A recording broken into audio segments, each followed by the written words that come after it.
Hai guys, selamat berjumpa kembali pada channel novel populer viral yang keren ini. Saat ini admin akan menghadirkan sebuah novel yang viral dengan alur cerita yang sangat menarik dan seru, yang berjudul Kaisar Agung Seni Bela Diri. Sebelum mengikuti keseruan ceritanya, mohon bantuan kalian untuk subscribe, like, dan share video yang ada di channel ini. Selamat menikmati.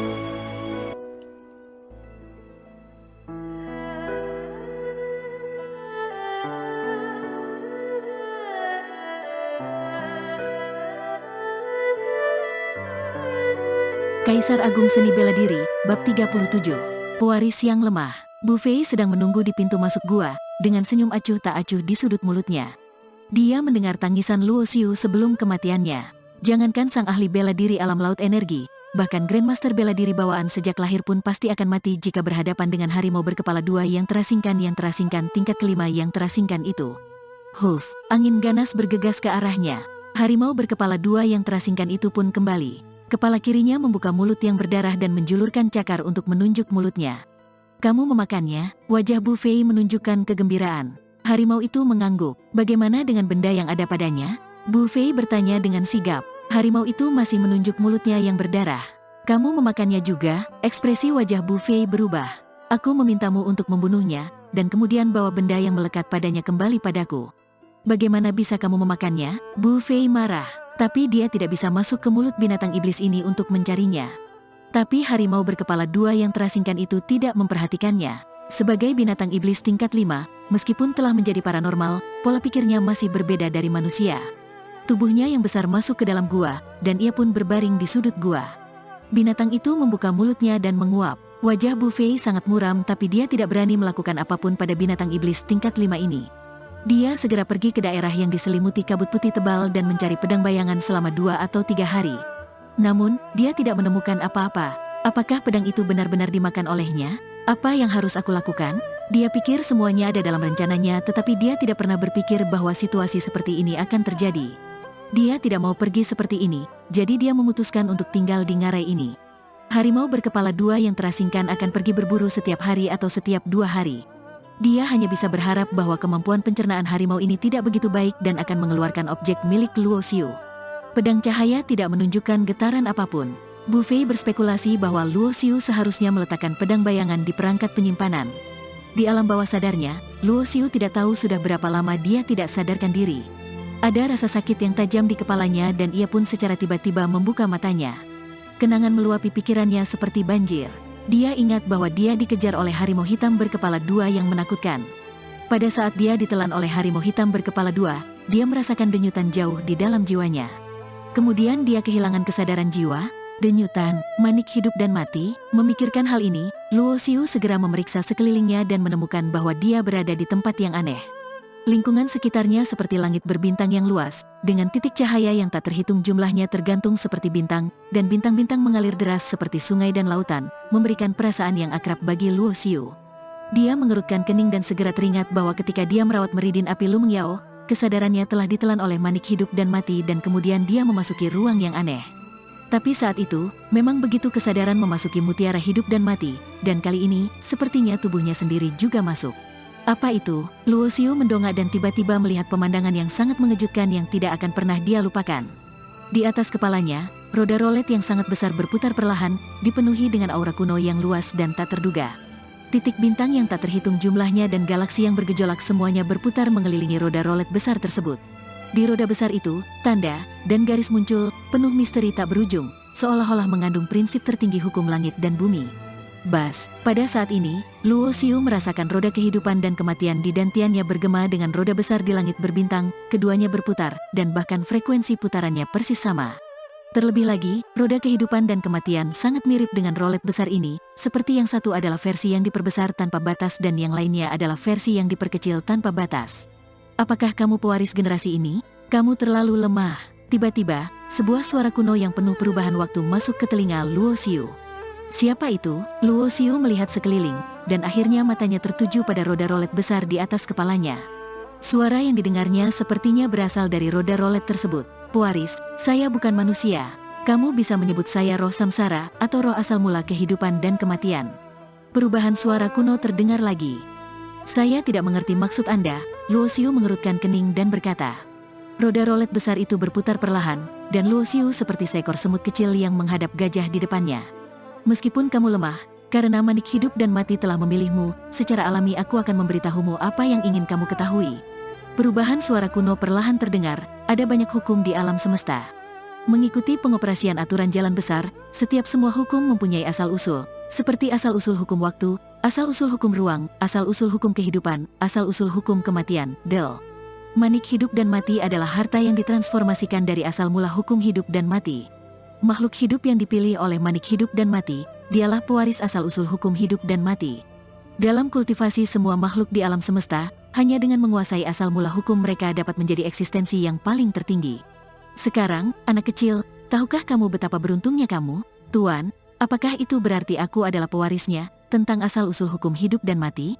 Luo Xiu bertanya. Ya, hukum apapun tidak dapat memiliki asal-usul kedua, yang berarti bahwa selama Anda dapat berkultivasi ke kondisi yang cukup kuat, Anda dapat menguasai manik hidup dan mati serta asal mula hukum kehidupan dan kematian. Tentu saja, kamu sangat lemah sekarang sehingga kamu hampir dapat diabaikan, dan kamu mungkin tidak dapat mencapai titik itu. Jika beberapa orang kuat yang mempraktikkan hukum hidup dan mati mengetahuinya bahwa kamu memiliki mutiara hidup dan mati, selama mereka membunuhmu, kamu sendiri yang bisa merebut pemurnian dan menguasai asal-muasal hukum itu. Sejak aku mengalami malapetaka di era besar terakhir, aku tertidur lelap. Aku tidak pernah menyangka manik hidup dan mati akan memilih makhluk lemah seperti itu sebagai penggantinya. Luo Xiu sedikit malu saat mendengar ini.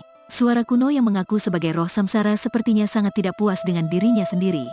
Menurut roh samsara, karena dia diancam kematian maka manik hidup dan mati secara otomatis melindunginya, yang membangunkannya dari tidur nyenyaknya.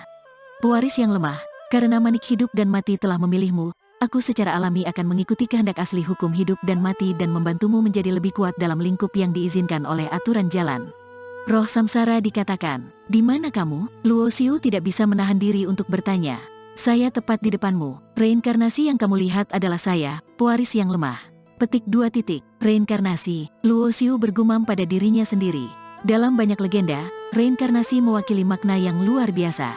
Pernahkah kamu melihat titik cahaya seperti bintang di sekitar samsara? Pewaris yang lemah, tiba-tiba roh samsara berkata. Luo Xiu mengangguk dan mengerutkan bibirnya dan berkata, bisakah kamu mengganti nama panggilanmu? Karena kamu lemah, kamu harus mengakui kelemahanmu dan jika kamu ingin aku merubah panggilanmu, maka kamu hanya bisa menjadikan dirimu lebih kuat, pewaris yang lemah. Suara roh samsara terdengar tenang, tanpa emosi sedikit pun. Luo Xiu tidak berdaya dan mengangkat bahu, terserah kamu. Roh samsara melanjutkan, di alam semesta, sejak makhluk hidup lahir, tanda takdir akan muncul di asal mula hukum kehidupan dan kematian. Dalam reinkarnasi, rekam di komputer, dan titik cahaya yang Anda lihat mewakili makhluk tertentu di alam semesta. Dan setelah setiap makhluk mati, tanda takdirnya juga akan hilang, tetapi kenangan hidupnya akan terekam di dalamnya. Dalam reinkarnasi asal mula hukum kehidupan dan kematian, ketika Luo Xiu mendengar kata-kata ini, dia merasa luar biasa dan tidak dapat menahan diri untuk bertanya, di antara titik cahaya yang tak terhitung jumlahnya ini, yang mana yang merupakan tanda takdirku? Di sana, tidak ada tanda takdirmu di sini. Sebagai pewaris asal-usul hukum, tanda takdirmu sudah lama menyatu dengan asal-usul hukum. Roh samsara berkata, namun, saya tetap ingin mengingatkan kamu wahai pewaris yang lemah, mengingat kekuatanmu masih sangat lemah. Begitu kamu dibunuh oleh makhluk hidup lain, atau mati secara tidak terduga, tanda nasibmu juga akan hilang, dan manik hidup dan mati juga akan membawa asal mula hukum dan memilih pewaris berikutnya. Bas tiba-tiba, cahaya 2 warna hitam dan putih dari raksasa itu jatuh dalam reinkarnasi dan langsung menghilang ke alis Luo Xiu. Pada saat yang sama, aliran informasi muncul di benak Luo Xiu. Bagian informasi ingatan ini merupakan gambaran tentang roda hidup dan mati, disebutkan bahwa roda hidup dan mati mengandung misteri asal-muasal hukum hidup dan mati, dan ada 9 yang asli diagram hukum. Namun, diagram asal mula 9 hukum sulit untuk dipahami dan mendalam serta sulit untuk dipahami.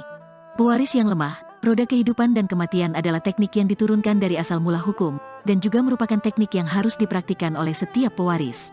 Jika Anda dapat memahami secara menyeluruh diagram asal mula 9 hukum, Anda dapat dikenali dan menjadi hukum hidup dan mati. Pengendali asal-usul. Suara roh samsara terdengar, mengatakan, ikuti batasan aturan jalan, saya hanya akan menyelamatkan Anda ketika Anda diancam dengan kematian untuk yang pertama kali. Jika Anda ingin memasuki ruang asal di masa depan, Anda harus menunggu. Anda harus mencapai tingkat kultivasi yang lebih tinggi, dan setiap terobosan dapat diberikan sebagai hadiah dari hukum asli. Apa itu, hadiah dari hukum aslinya? Luo Xiu bertanya dengan rasa ingin tahu. Aku baru saja mengatakan bahwa semua ingatan semua makhluk hidup di alam semesta akan dicatat dalam reinkarnasi. Bahkan jika kamu mati, ingatan ini tidak akan hilang dalam reinkarnasi. Karunia hukum asli adalah ingatan makhluk hidup yang tak terhitung jumlahnya. Luo mata Xiu berbinar, jadi menurut maksudmu, aku bisa mendapatkan ingatan makhluk hidup lainnya? Ya, tapi itu harus dalam lingkup yang diizinkan oleh aturan jalan. Kamu sekarang berada di alam lautan energi dan bisa mendapatkan hadiah, tapi hadiah ini secara acak. Kata roh samsara, acak. Luo Xiu merasa sedikit kecewa, karena jika acak, dia mungkin tidak mendapatkan apa yang diinginkannya. Hadiah yang diberikan oleh kehendak asli hukum akan cenderung meningkatkan kemampuanmu dan tidak akan memberimu kenangan yang tidak berguna, tambah semangat reinkarnasi. Mendengar ini, Luo Xiu menghela nafas lega dan diam-diam berpikir bahwa ini masuk akal. Pewaris yang lemah, apakah kamu ingin menerima hadiah sekarang? Suara roh samsara terdengar. Aku menginginkannya sekarang, Luo Xiu berkata tanpa ragu-ragu. Dia memutuskan untuk meningkatkan kekuatannya sesegera mungkin dan menyingkirkan gelar pewaris yang lemah. Wosh, seberkas cahaya terbang keluar dari reinkarnasi besar, seperti seberkas cahaya terang, menutupi tubuh Luo Xiu dan memandikannya dalam cahaya. Tiba-tiba, Luo Xiu merasakan sebuah gambaran muncul di benaknya. Seseorang yang wajahnya tidak terlihat jelas sedang mengayunkan pedang panjang di tangannya. Satu-satunya cara untuk mempelajari seni bela diri di dunia adalah dengan cepat. Berlatih ilmu pedang, berpegang pada rutinitas hanyalah sebuah tipuan. Selama pedang di tanganmu sangat cepat, itu bisa mengalahkan teknik pedang yang tak terhitung jumlahnya, yang merupakan jalan yang benar. Kenangan tentang cara berlatih pedang cepat terus mengalir ke dalam pikirannya, membuat Luo Xiu terpesona dan tenggelam di dalamnya, tidak mampu melepaskan diri.